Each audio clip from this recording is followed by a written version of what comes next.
Hello, everybody. Welcome to playoff week 2 of Brendan Tom's picks and thoughts and whatnot. Officially week 11 of the high school season, if you're into that sort of thing.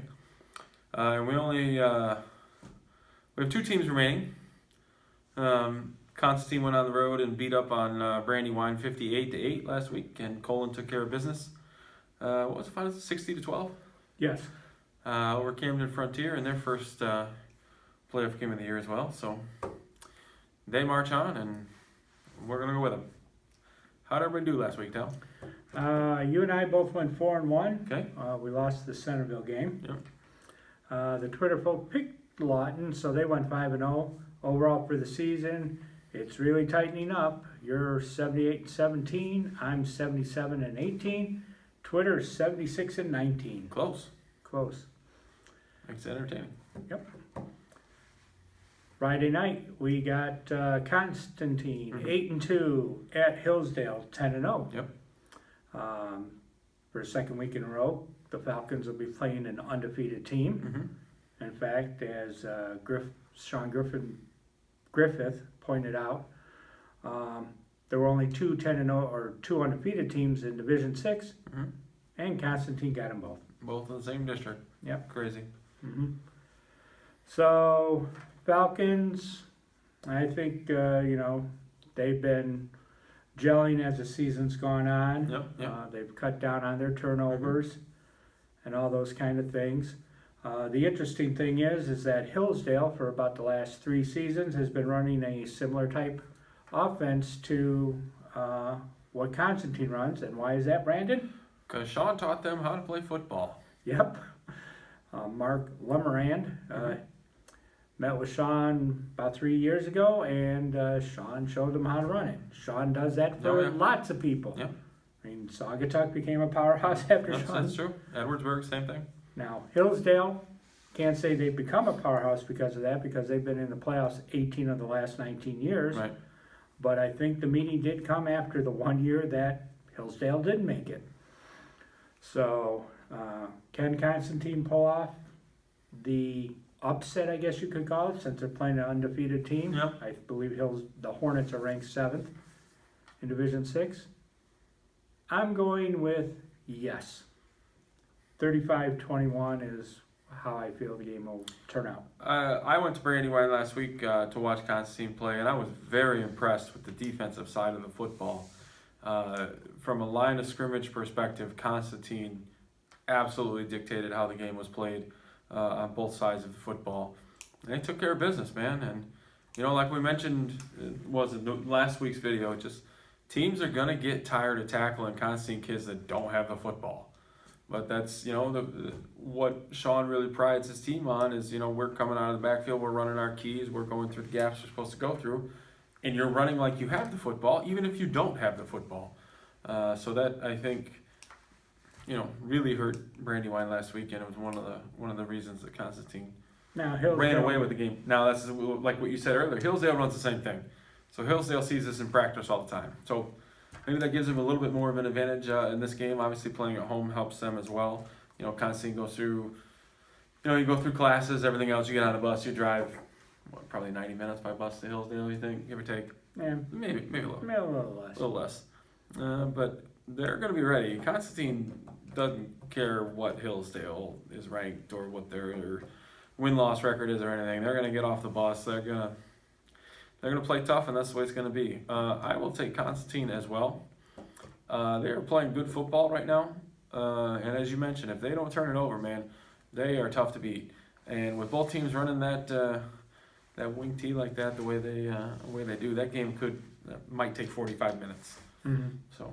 Oh, Hillsdale does throw it a little bit more, but so 50 minutes.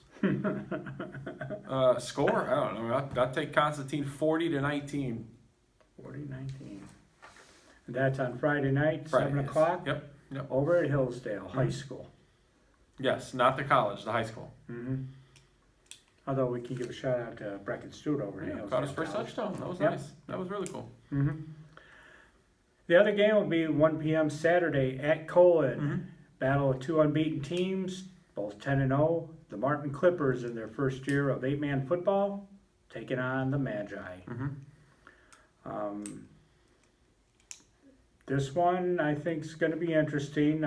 Teams very similar again as far as how they play the game. They both like the run option play. I just think that Colon, they've been on a mission since they lost last year in the semifinals. They put in the work in the off season. They've been focusing on trying to make a good run here. Yes.